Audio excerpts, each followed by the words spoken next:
ಸಭೆಗೆ ಮುಂಚೆ ತಾಯಿ ಚಾಮುಂಡೇಶ್ವರಿಯ ದರ್ಶನ, ನಂಜನಗೂಡಿನ ನಂಜುಂಡೇಶ್ವರನ ದರ್ಶನ, ಈ ಎರಡನ್ನೂ ಮುಗಿಸಿ ಅದರ ಜೊತೆಗೆ ಹುಲ್ಲಳ್ಳಿನಲ್ಲಿ ಒಂದು ಮಾನವೀಯತೆಯ ದೃಷ್ಟಿಯಿಂದ ನಿಜವಾದ ದೇವರ ಕೆಲಸವನ್ನು ಮಾಡಬೇಕಾಗಿತ್ತು. ಅದೆರಡನ್ನೂ ಮುಗಿಸಿ ಈಗ ಸಭೆಗೆ ಬಂದಿದ್ದೇನೆ. ಭಾಳ ವಿಷಯಗಳಿದೆ ಚರ್ಚೆ ಮಾಡಲಿಕ್ಕೆ. ಕಳೆದ ಉಪಚುನಾವಣೆ ನೆನೆ ದಿನ ಮುಗಿದಿದೆ. ಆ ಸಂದರ್ಭದಲ್ಲಿ ರಾಜ್ಯದ ಮುಖ್ಯಮಂತ್ರಿಗಳು ನಮ್ಮ ಪಕ್ಷದ ಬಗ್ಗೆ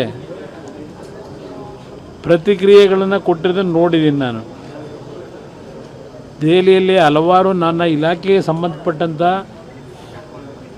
ಕಾರ್ಯಕ್ರಮಗಳನ್ನು ರೂಪಿಸ್ತಕ್ಕಂಥ ದೃಷ್ಟಿಯಿಂದ ನಾನು ಬೆಂಗಳೂರಿನಲ್ಲೂ ಬಂದು ಏನು ಸಭೆಗಳನ್ನು ಮಾಡಲಿಲ್ಲ. ಈ ಒಂದು ವಿಷಯಗಳ ಪ್ರತಿಕ್ರಿಯೆ ಕೊಟ್ಟಿರಲಿಲ್ಲ. ಅವರು ಒಂದು ಕುಟುಂಬ ರಾಜಕಾರಣದ ಬಗ್ಗೆ ಭಾಳ ಲಘುವಾಗಿ ಮಾತನಾಡಿದ್ದಾರೆ. ಕುಟುಂಬ ರಾಜಕಾರಣದ ಬಗ್ಗೆ ಮಾತನಾಡ್ತಕ್ಕಂಥ ನೈತಿಕತೆ ಸಂಪೂರ್ಣವಾಗಿ ಕಳ್ಕೊಂಡಿರ್ತಕ್ಕಂಥ ವ್ಯಕ್ತಿ ನನ್ನ ಅಭಿಪ್ರಾಯದಲ್ಲಿ. ಯಾವ ಮುಖ್ಯಮಂತ್ರಿಗಳಾಗಿ ಮೊದಲನೇ ಮಗನಿಗೆ ಅದೆಂಥದ್ದು ಆಶ್ರಯ ಕಮಿಟಿಗೋ ಇನ್ನೊಂದು ಕಮಿಟಿಗೋ ಮಾಡಿ ಉಸ್ತುವಾರಿ ನೋಡ್ಕೊಳ್ಳೋಕ್ಕೆ ಕೊಡ್ತಕ್ಕಂಥ ಜವಾಬ್ದಾರಿ. ನಾನು 2 ಬಾರಿ ರಾಜ್ಯದ ಮುಖ್ಯಮಂತ್ರಿ ಇದ್ದೆ. ನಾನು ಯಾವುದೋ ನನ್ನ ಮಗನಿಗೆ ಸರ್ಕಾರದ ಅಧಿಕಾರ ಕೊಟ್ಟು ನಾನು ನಿರ್ವಹಣೆ ಮಾಡ್ತಕ್ಕಂಥ ಜವಾಬ್ದಾರಿಯನ್ನು ಸರ್ಕಾರದ ಕೆಲಸ ಮಾಡು ಅಂತೇಳಿ ನನ್ನ ಮಗನಿಗೆ ಎಂದೂ ವಹಿಸಲಿಲ್ಲ. ನಾನು ಮೊದಲನೇ ಮಗ ಅಕಾಲಿಕವಾಗಿ ಮರಣ ಹೊಂದಿದ ನಂತರ 2ನೇ ಮಗನ ಮತ್ತೆ ರಾಜಕಾರಣಕ್ಕೆ ತರ್ತಕ್ಕಂಥ ನಿರ್ಧಾರ ಯಾರು ಮಾಡಿದರು? ಅದು ಕುಟುಂಬ ರಾಜಕಾರಣ ಅಲ್ವಾ? ಹೇಳಿದ್ದಾರೆ. ದೇವೇಗೌಡರ ಕುಟುಂಬದಲ್ಲಿ ಅಪ್ಪ, ಮಕ್ಕಳು, ಮೊಮ್ಮಗ, ಸೊಸೆ ಏನೇನೋ ಹೇಳ್ಕೊಂಡಿದ್ದಾರೆ. ನೀವು ಮಾಡಿರೋದೇನು? ಹೋಗಲಿ, ನಿಮ್ಮ ಇಬ್ಬರು ಮಕ್ಕಳನ್ನ ತಂದ್ರಲ್ಲ ರಾಜಕೀಯಕ್ಕೆ, ಜನಗಳ ಸೇವೆ ಮಾಡೋಕ್ಕೆ ತಂದಿದ್ರೋ ಇಲ್ಲ ವಸೂಲಿಗೆ ತಂದ್ರೆ ಇಟ್ಕೊಂಡಿದ್ರು? ಬೀದಿಲಿ ಪ್ರಚಾರ ಮಾಡ್ತಾರೆ ಜನ. ಬೀದಿನಲ್ಲಿ ಈಗ ನಿಮ್ಮ 2ನೇ ಮಗನ ರಾಜಕೀಯಕ್ಕೆ ಇಳಿಸ್ಕೊಂಡಿದ್ದೀರಿ. ನಾನು ಹೇಳೋದಲ್ಲ, ಅವರ ಕಾರ್ಯವೈಖರಿ ಯಾತಕ್ಕೋಸ್ಕರ ಇಟ್ಕೊಂಡಿದ್ದೀರಿ ಅಂತೇಳಿ ಬೀದಿಯಲ್ಲಿ ಮಾತಾಡ್ತಾರೆ. ಅಧಿಕಾರಿಗಳು ಕೇಳಿದ್ರೆ ಹೇಳ್ತಾರೆ ಏನಕ್ಕೆ ಇಟ್ಕೊಂಡಿದ್ದೀರಿ ಅಂತ ಹೇಳಿ. ಅದೆಲ್ಲ ಮಾಡ್ಕೊಳ್ಳಿ, ಸಂತೋಷ. ನಮ್ಮ ಕುಟುಂಬದ ಬಗ್ಗೆ ಚರ್ಚೆ ಯಾಕಪ್ಪ? ಇಲ್ಲ, ನಾವು ನಮ್ಮ ಕುಟುಂಬದಲ್ಲಿ ಈಗ ನನ್ನ ಮಗನಿಗೇನೆ ಮುಖ್ಯಮಂತ್ರಿ ಆಗಿ ಅವನಿಗೆ ಕರ್ಕೊಂಬಂದು ವಸೂಲಿ ಮಾಡುವಂತ ಏನಾದರೂ ಬಿಟ್ಟಿದ್ದೀನ? ರಾಜಕಾರಣ ಜನ ಬೇಕಾದಾಗ ಅವ್ರು ತೀರ್ಮಾನ ತಗೋತಾರೆ. ಈಗ ಅವರೊಂದು ಮಾತು ಹೇಳಿದ್ದಾರೆ, ದೇವೇಗೌಡರ ಕುಟುಂಬವನ್ನು ಜನ ತಿರಸ್ಕಾರ ಮಾಡಿಬಿಟ್ಟಿದ್ದಾರೆ. ಚುನಾವಣೆಯಲ್ಲಿ ಅವ್ರ ಮಗನಿಗೆ ಸೋಲಿಸಿದ್ದೀನಿ, ಕುಮಾರಸ್ವಾಮಿ ಮಗನ್ನೇ ಸೋಲಿಸಿದ್ದೀನಿ, ಜನ ತಿರಸ್ಕಾರ ಮಾಡೋರು ಅವ್ರನ್ನ, ಅವ್ರ ರಾಜಕೀಯ ಮುಗಿದೋಗಿದೆ, ಇದನ್ನು ಹೇಳಿದ್ದಾರೆ. ಈಗ ಇವರು ಎಷ್ಟು ಚುನಾವಣೆಗಳನ್ನು ಗೆಲ್ಲಕ್ಕೆ ಸಾಧ್ಯ ಆಗಿದೆ? ಎಷ್ಟು ಚುನಾವಣೆ ಸೋತಿದ್ದಾರೆ? 1999 ನಮ್ಮ ಪಕ್ಷದ ಅಧ್ಯಕ್ಷರಲ್ವೇ ಅವರು ಹೇಳಿದ್ದಾರೆ, ನಾನು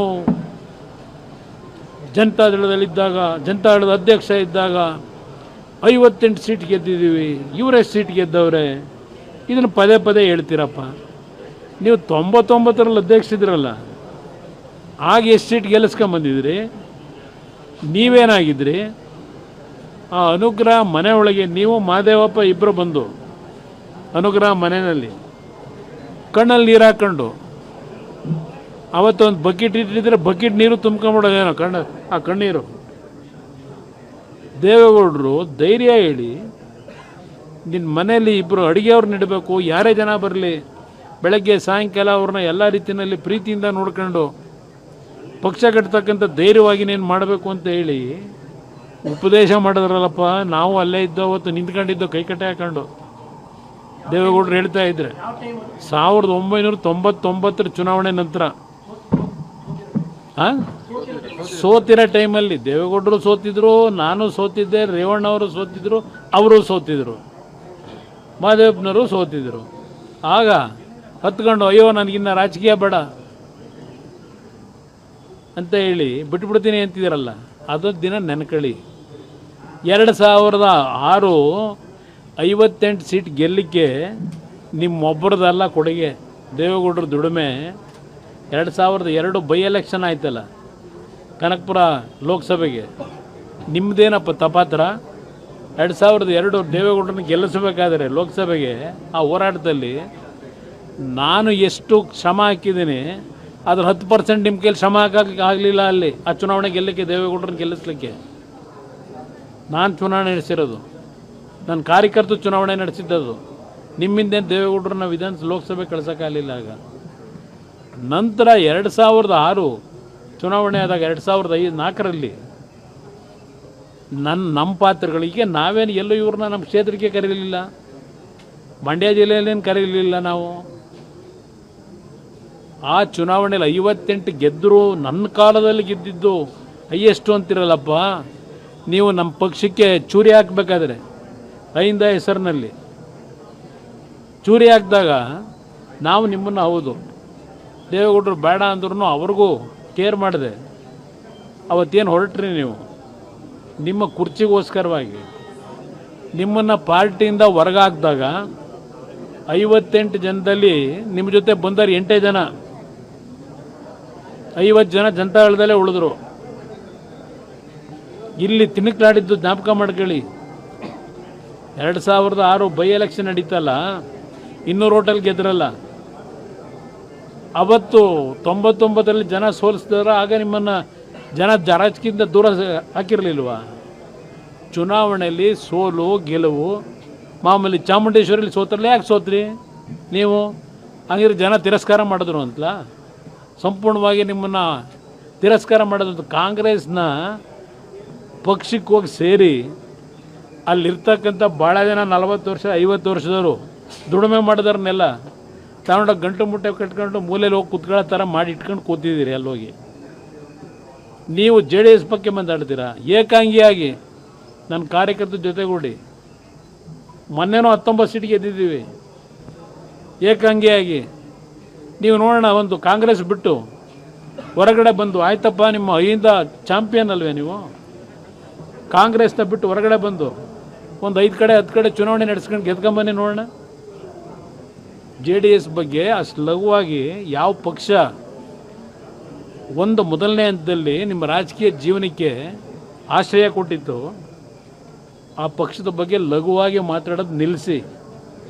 ಶಾಶ್ವತ ಅಲ್ಲ ಯಾರಿಗೂ, ನಮಗೂ ಶಾಶ್ವತ ಅಲ್ಲ, ನಿಮಗೂ ಶಾಶ್ವತ ಅಲ್ಲ.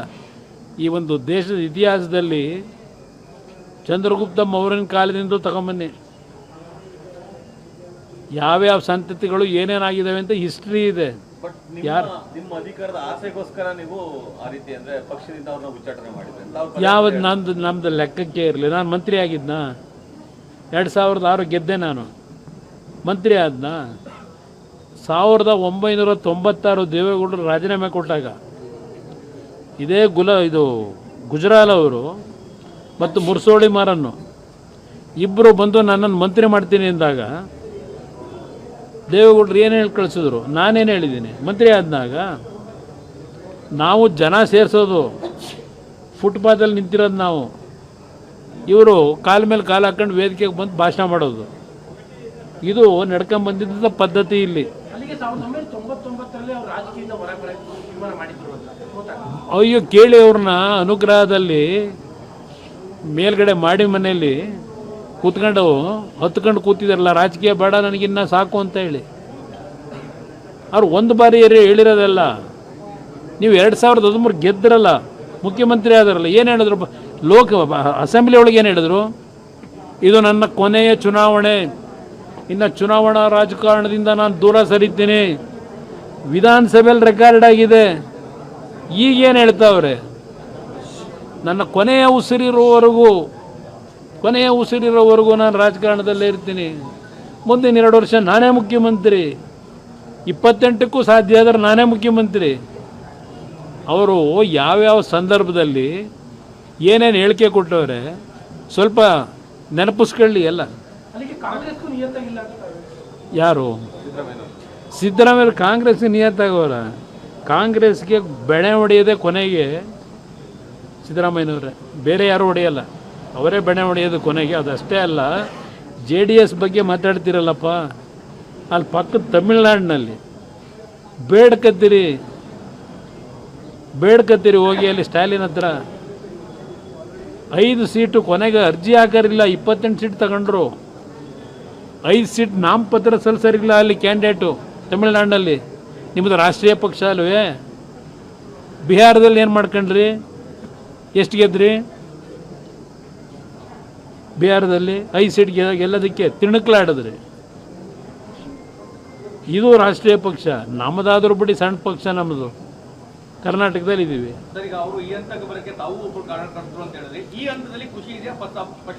ನನಗೇನು, ನಾನು ಖುಷಿಯಾಗಿ ಕೆಲಸ ಮಾಡ್ತಾ ಇದ್ದೀನಿ. ನನಗೆ ನೋಡಿ, ನಾನಂತೂ ಅದೇನೋ ಅಸೂಯೆ ಹೊಟ್ಟೆ ಕಿಚ್ಚು ಅಂತಾರೆ, ಅದೆಂಥದ್ದು ಎಲ್ಲರಿಗೂ ಹೊಟ್ಟೆ ಕಿಚ್ಚು ಬಂದ್ಬಿಟ್ಟೈತೆ ನಾನು 2ನೇ ಬಾರಿ ಮುಖ್ಯಮಂತ್ರಿ ಆಗಿದ್ದು ಅಂತೇಳಿ. ನಮಗಂತೂ ಯಾವ ಹೊಟ್ಟೆ ಕಿಚ್ಚು ಇಲ್ಲ, ಯಾವುದೂ ಇಲ್ಲ. ಹೊಟ್ಟೆ ಕಿಚ್ಚು ಬಂದಿರೋದು ಕಾಂಗ್ರೆಸ್ಸಲ್ಲಿ ಅವರಲ್ಲ, ಟೈಮ್ಗಳು ಕೊಟ್ಕೊಂಡು ಓಡಾಡ್ತಾವ್ರಲ್ಲ ಹಲವಾರು ಜನ, ಅವ್ರ ಪಕ್ಷದಲ್ಲಿ ಅಲ್ಲಿ ಹೊಟ್ಟೆ ನೋವು ಶುರುವಾಗಿರೋದು ಅವರಲ್ಲಿ. ನಮ್ಮ ಪಕ್ಷದಲ್ಲಾಗಲಿ ಸಾರ್ವಜನಿಕವಾಗಲಿ ಯಾರ್ದು ಹೊಟ್ಟೆ ಕಿಚ್ಚಿಲ್ಲ. ನಮ್ಮ ಕೈಲಿದೆಯಾ? ಈಗ ನಾನು 2 ಬಾರಿ ಮುಖ್ಯಮಂತ್ರಿ ಆದಾಗ ಯಾರಾದರೂ ನಾನು ಮುಖ್ಯಮಂತ್ರಿ ಆಗ್ತೀನಿ ಅಂತ ಜ್ಯೋತಿಷ್ಯರು ಹೇಳಿದ್ರು, ಇಲ್ಲ ಯಾರಾದರೂ ನಮ್ಮ ಪಕ್ಷದ ಕಾರ್ಯಕರ್ತರು ಹೇಳಿದ್ರ? ಕೂಗ್ತಾರೆ ಕೆಲವರು ಅಭಿಮಾನದಿಂದ ಮುಂದಿನ ಮುಖ್ಯಮಂತ್ರಿ ಅಂತ ಕೂಗ್ತಾರೆ. ಹಾಗಂತೇಳಿ ತಲೆ ತಿರ್ಗಕ್ಕಾಯ್ತದ ನಾವು? ಯಾವುದೋ ಭಗವಂತನ ಅನುಗ್ರಹ. ಈಗ ನಾನು 2 ಬಾರಿ ಮುಖ್ಯಮಂತ್ರಿ ಆಗೋದು ಹೇಗಿದ್ದನು, ನಾನು ಕ್ಲಿಯರ್ ಮೆಜಾರಿಟಿ ಒಳಗೆ ಮುಖ್ಯಮಂತ್ರಿ ಆದ್ನ. ಭಗವಂತನ ನಡೆಯಲ್ಲಿ ಬರೆದಿದ್ದ ಆಗಿದ್ದೀನಿ. ಇನ್ನೊಂದು ಬಾರಿ ಬರೀತಾನೆ ಅಂದರೆ ಆಗಬೇಕು ಅಂದ್ರೆ ಭಗವಂತನ ಇಚ್ಛೆ, ಆಗಬೇಕು ಅಂದರೆ ಜನಗಳ ಇಚ್ಛೆ ಏನಿದೆ ನೋಡೋಣಂತೆ. ಅವ್ರು ಕೊಡಲ್ಲ, ಅವ್ರಿಗೆ ಅದು ಅವ್ರ ಪಕ್ಷದ ಕಾರ್ಯಕರ್ತರಿಗೆ ಹೊಟ್ಟೆ ನೋವೇನಿದೆ ಆ ಹೊಟ್ಟೆ ನೋವು ಪಡ್ಕೊಂಡೇ ಇರಿ ನೀವು. ನಾನು ಆರಾಮಾಗಿ ಮಜವಾಗಿ ಇರ್ತೀನಿ ಈ ಜಾಗದಲ್ಲಿ ಬಿಗಿಯಾಗಿ. ನೀವು ಹೊಟ್ಟೆ ಉರಿ ಪಟ್ಕೊಂಡು ಹೊಟ್ಟೆ ನೋವು ಪಟ್ಕೊಂಡು ಹಿಂಗೆ ಕಾಲ ಕಳೀರಿ ಅಂತಲೇ ಹೇಳಿರೋದು ಅವರು. ಅವರೇ ಹೇಳ್ತಾ ಇರೋದು, ನಾನು ಹೇಳ್ತಿಲ್ಲ. ಅವರೇ ಹೇಳ್ಕೊಂಡವ್ರಲ್ಲ, ಹೈಕಮಾಂಡ್ ಹೇಳಿದಾರೆ ಅಂತ ಹೇಳ್ತಾರೆ. ಮಗ ಏನು ಹೇಳ್ತಾನೆ? ಇಲ್ಲ ಪ್ರಶ್ನೆನೇ ಇಲ್ಲ, ಮುಂದಿನ 5 ವರ್ಷ ಇರಲಿ, ಮುಂದಕ್ಕೂ ನಾವೇ ಇರ್ತೀವಿ ಅಂತ ಹೇಳಿ. ನಾವು ನಮ್ಮಲ್ಲೇ ನೋಡಿದ್ದೀವಲ್ಲ, ಇದ್ದಾಗ ನಮಗೂ ಎಕ್ಸ್ಪೀರಿಯನ್ಸ್ ಆಗಿದೆಯಲ್ಲ. ಅದರಿಂದ ಬಹುಶಃ ಕಾಂಗ್ರೆಸ್ನಲ್ಲೂ ಭಾಳ ಜನಕ್ಕೆ ಎಕ್ಸ್ಪೀರಿಯನ್ಸ್ ಆಗಿದೆ. ಪಾಪ ಹೇಳೋ ಪರಿಸ್ಥಿತಿ ಇಲ್ಲ. ಅವರೇ ಆಗಿ ಬಿಟ್ಕೊಡಲ್ಲ, ನನ್ನ ಅಭಿಪ್ರಾಯದಲ್ಲಿ ಅವರೇ ಆಗಿ ಬಿಟ್ಕೊಡೋ ಪ್ರಶ್ನೆ ಇಲ್ಲ. ಹೈಕಮಾಂಡ್ನು ಎದುರಿಸಿ ಹೈಕಮಾಂಡ್ನು ಇವತ್ತು ಮಾತಾಡ್ತಾ ಇರತಕ್ಕಂಥ ಪರಿಸ್ಥಿತಿನಲ್ಲಿ ಇಟ್ಕೊಂಡಿದ್ದಾರೆ.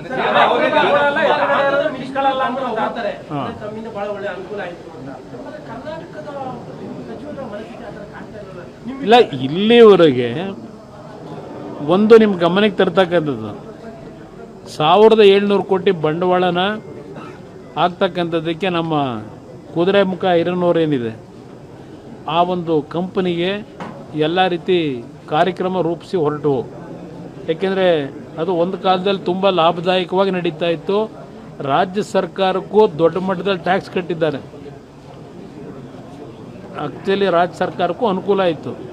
ಅಲ್ಲಿ ಈಗ ಕುದುರೆಮುಖ ಏರಿಯಾದಲ್ಲಿ ಕೆಲವು ಅರಣ್ಯದ ಒಂದು ರಿಸ್ಟ್ರಿಕ್ಷನ್ನಿಂದ ಈಗ ಅವರಿಗೆ ಬೇರೆ ಕಡೆ 2016ರಲ್ಲಿ ದೇವದಾರ ಅಂತಕ್ಕಂಥ ಭಾಗದಲ್ಲಿ ಸಿದ್ದರಾಮಯ್ಯರ ನೇತೃತ್ವದ ಸರ್ಕಾರವೇ ಲ್ಯಾಂಡ್ ಅಲಾಟ್ ಮಾಡಿದ್ದಾರೆ. ನಾನು ಮಾಡಿರೋದಲ್ಲ, ಅವರೇ ಮಾಡಿರ್ತಕ್ಕಂಥದ್ದು.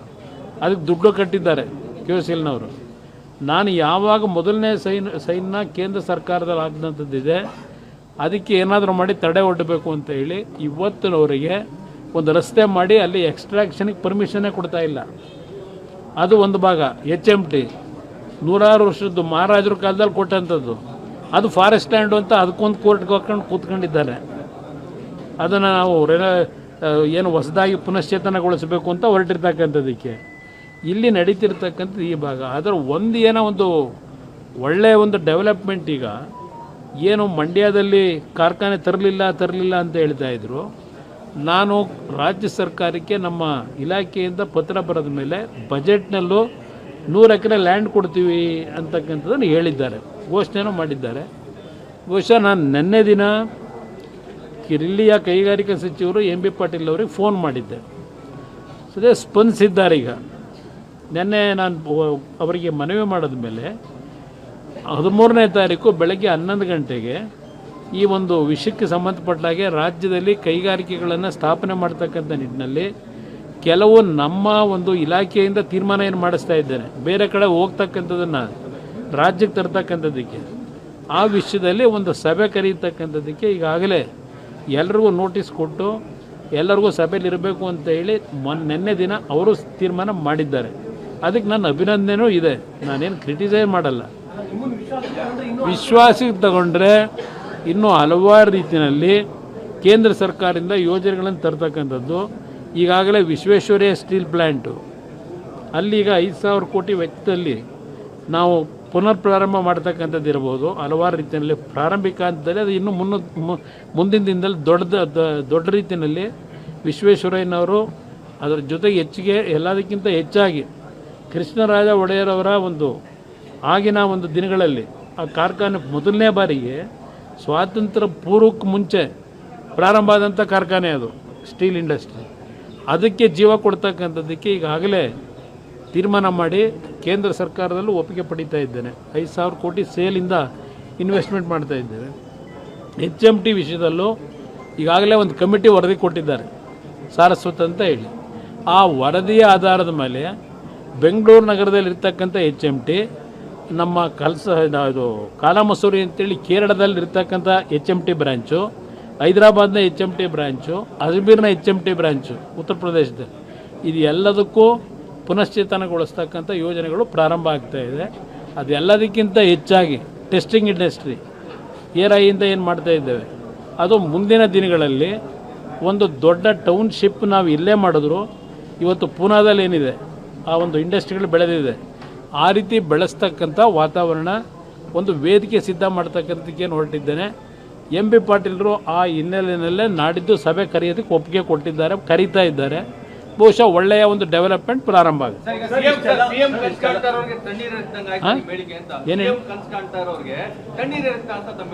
ಅದು ನೋಡಿ, ಕನಸು ಕಾಣೋದು ಎಲ್ಲರೂ ಕಾಣಲಿಕ್ಕೆ ಭಗವಂತ ಎಲ್ರಿಗೂ ಅವಕಾಶ ಕೊಟ್ಟಿದ್ದಾನೆ. ಕನಸು ನನಸು ಯಾರಿಗಾಗುತ್ತೋ ಅದು ಭಗವಂತನೇ ಕೊಡಬೇಕು, ನಮ್ಮ ಕೈಲಿಲ್ಲ. ಅದರಿಂದ ಕನಸು ಕಾಣ್ತಕ್ಕಂಥ ತಪ್ಪು ಅನ್ನೋದು ನಾನು ಹೇಳೋದಿಲ್ಲ. ಇಲ್ಲ, ಅದು ಒಬ್ಬೊಬ್ಬರಿಗೆ ಒಂದೊಂದು ರೀತಿ ನಂಬಿಕೆ ಇರ್ತದಲ್ಲ. ಅವ್ರು ಭಗವಂತನ ಮೇಲೆ ನಂಬಿಕೆ ಕಾಟಾಚಾರಕ್ಕಿದ್ರಾಗಲ್ಲ. ಭಗವಂತನ ಮೇಲೆ ನಂಬಿಕೆ 4 ಜನ ಸಂಕಷ್ಟದಲ್ಲಿರ್ತಕ್ಕಂಥವ್ರಿಗೆ ಪರಿಹಾರ ಕಲ್ಪಿಸ್ತಕ್ಕಂಥ ಒಂದು ಭಾವನೆಗಳಿರ್ತದಲ್ಲ, ಆಗ ಭಗವಂತ ತಥಾಸ್ತು ಅಂತಾನೆ. ಬೇರೆ ರೀತಿ ಸ್ವಾರ್ಥಕ್ಕೋಸ್ಕರವಾಗಿ ಕನಸ್ಕೊಂಡ್ರೆ ಆ ಒಂದು ಕನಸುಗಳು ನೆರವೇರ್ತೋ ಇಲ್ವೋ ಅದು ಭಗವಂತನ ಇಚ್ಛೆ.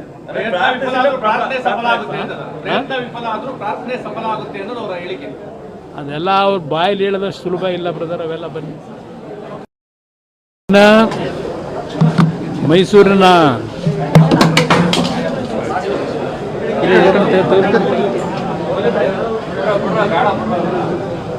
ದೀಶಾ ಮೀಟಿಂಗಿಗೆ ಇವತ್ತಿನ ದಿನ ಸಮಯ ನಿಗದಿ ಮಾಡಿದ್ವು. ಸಭೆಗೆ ಮುಂಚೆ ತಾಯಿ ಚಾಮುಂಡೇಶ್ವರಿಯ ದರ್ಶನ, ನಂಜನಗೂಡಿನ ನಂಜುಂಡೇಶ್ವರನ ದರ್ಶನ, ಈ ಎರಡನ್ನೂ ಮುಗಿಸಿ